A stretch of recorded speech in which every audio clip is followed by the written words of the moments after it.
एक गांव में पंडित रतन प्रसाद रहा करते थे।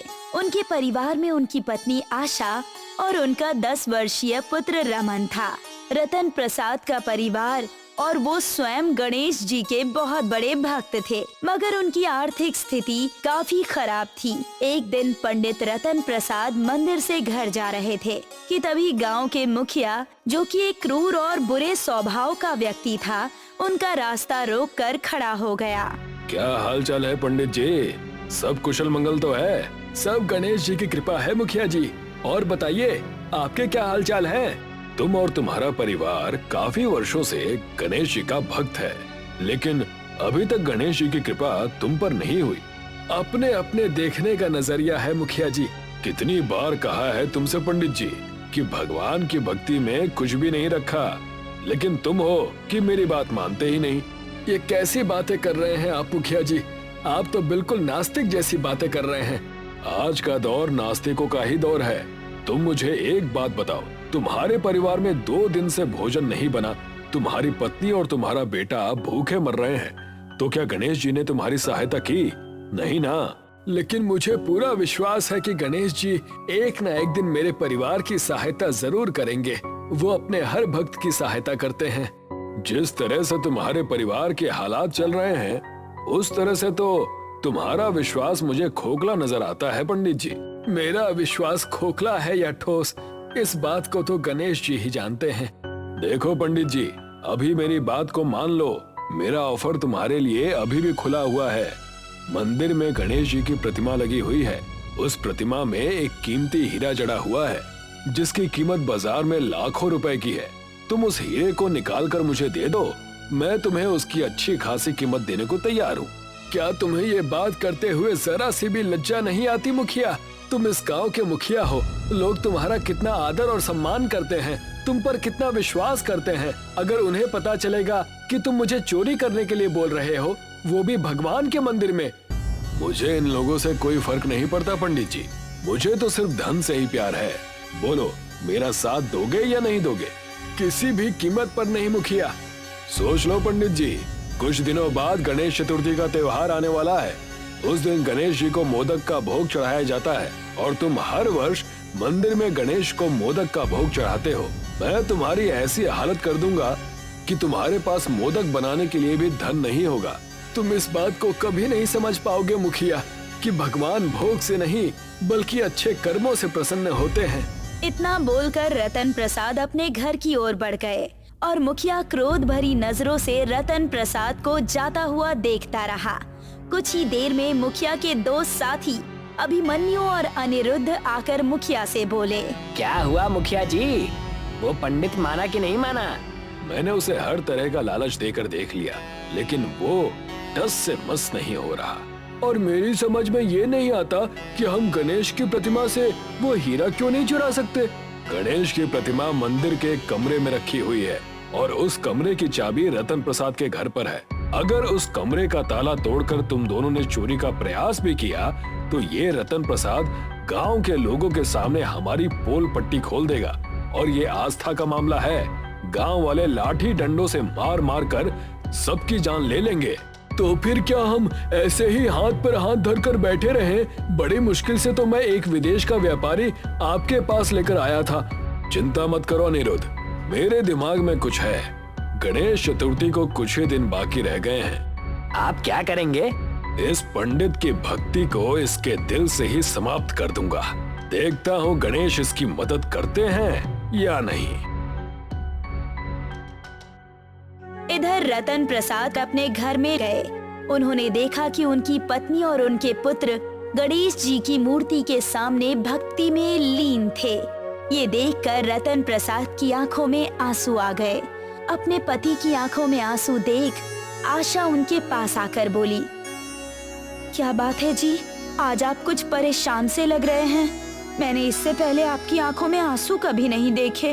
अब तुम्हें क्या बताऊं आशा, आजकल जमाना बहुत बदल गया है। मैं कुछ समझी नहीं जी। गांव का मुखिया मिला था और मेरा मजाक उड़ा रहा था।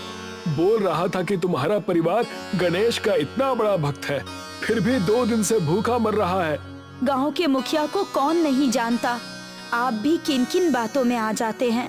गांव के सभी लोग जानते हैं कि मुखिया एक नंबर का क्रूर स्वभाव का व्यक्ति है और कुछ लोग तो ये भी कहते हैं कि वो नास्तिक भी है। वो तो भगवान पर भी विश्वास नहीं करता और जो भगवान पर विश्वास नहीं करता भला वो आपको क्या समझेगा।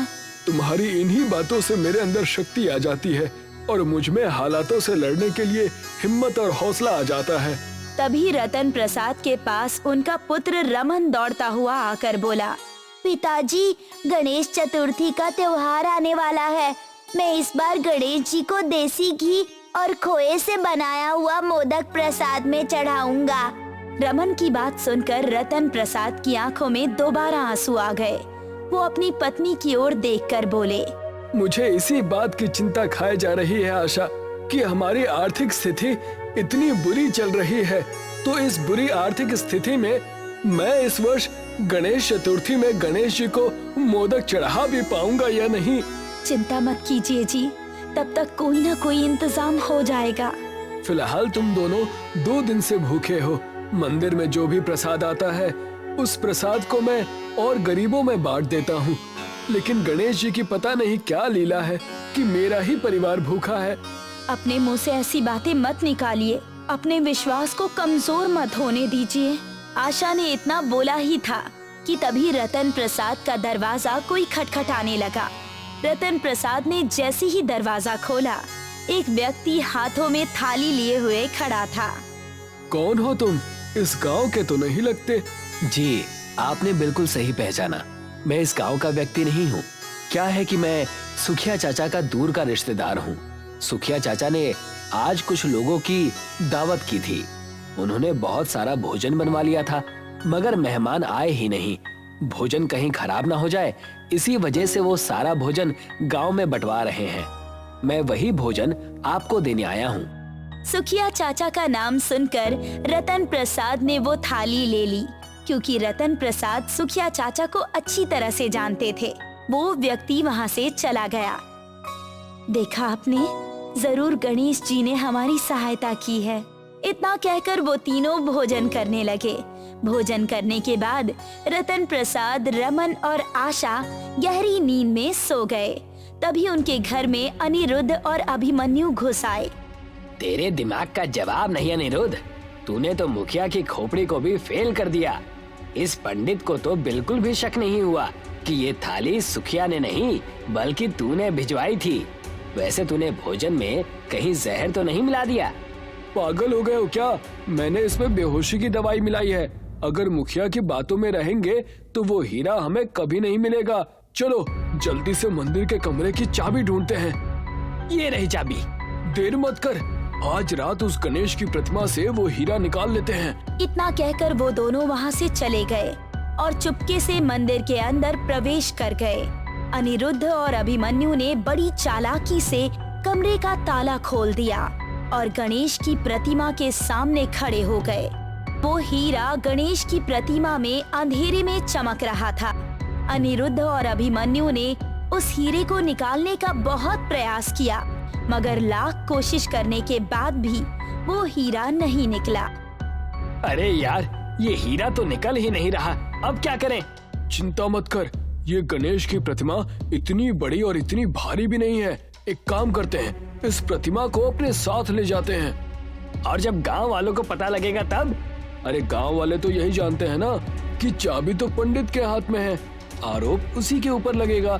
वो दोनों गणेश जी की प्रतिमा को मंदिर से उठाकर मुखिया के घर पर ले गए। मुखिया गणेश के प्रतिमा को देखकर बुरी तरह से चौंक गया। ये क्या किया तुम दोनों ने? मुझसे पूछे बगैर ये सब करने की क्या जरूरत थी? अरे वो सब छोड़िए मुखिया जी, इस प्रतिमा के हीरे को निकालने का प्रयास कीजिए। हीरे को देखकर मुखिया सब कुछ भूल गया और वो तीनों हीरे को निकालने का प्रयास करने लगे।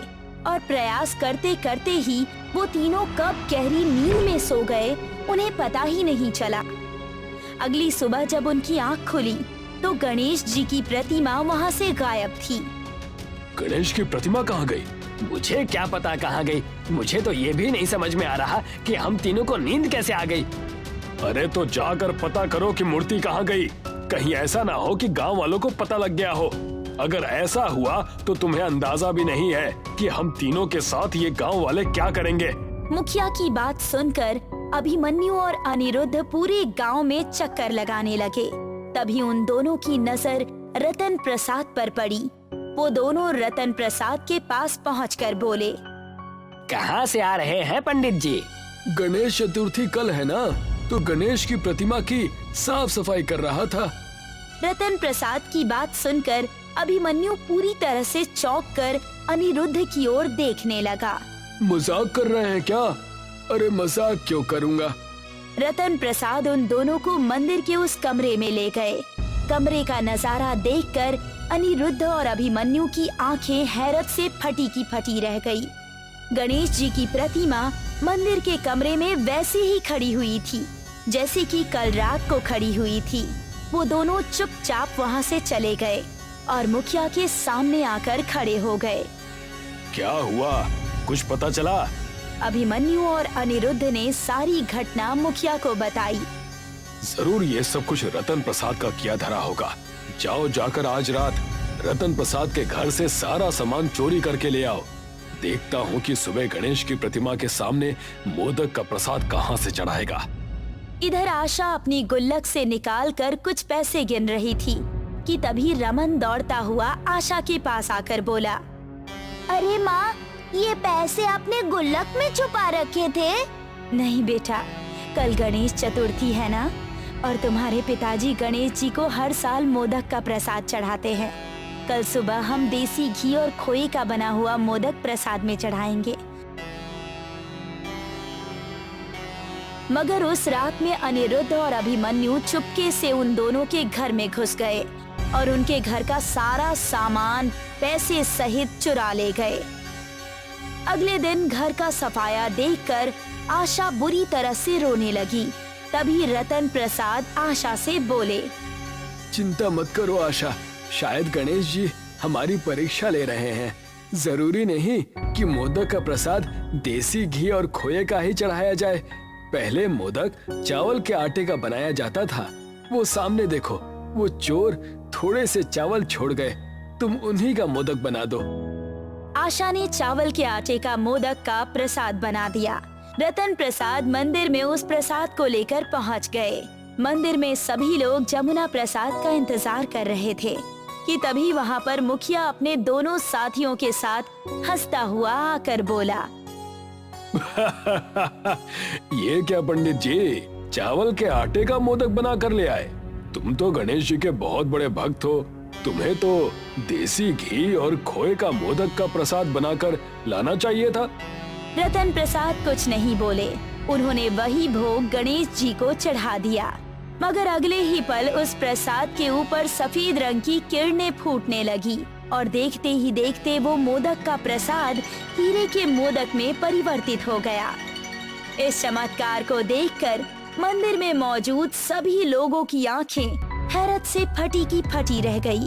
कुछ ही क्षणों में उस गणेश जी की प्रतिमा से सफेद रंग की किरणें फूटने लगी और वो गणेश जी की प्रतिमा गणेश जी में परिवर्तित हो गई। लोगों के सामने साक्षात गणेश जी खड़े हुए थे, जो मुस्कुराते हुए रतन प्रसाद को देखकर बोले, तुम वाकई में मेरे सच्चे भक्त हो रतन प्रसाद। तुमने उचित कहा था, मैं अच्छे कर्मों से ही प्रसन्न होता हूँ। मैंने तुम्हारा भोग स्वीकार कर लिया है और मेरी तरफ से ये हीरे के मोदक तुम्हारे परिवार के लिए छोटी सी भेंट है। इतना कहकर गणेश जी ने क्रोध भरी नजरों से मुखिया, अनिरुद्ध और अभिमन्यु की ओर देखकर कहा, चमत्कार को देखकर भी तुम अपने अंधविश्वास पर कायम रहे। मुखिया, अनिरुद्ध और अभिमन्यु गणेश जी के चरणों में गिर गए। मुझे माफ कर दीजिए गणेश जी। आज गणेश चतुर्थी है, इसीलिए मैं तुम्हें क्षमा करता हूँ, पर ध्यान रखना आगे से कोई भी गलती मत करना। गणेश जी वहाँ से गायब हो गए और दोबारा प्रतिमा में परिवर्तित हो गए। उस दिन के बाद मुखिया, अभिमन्यु और अनिरुद्ध पूरी तरह से सुधर गए।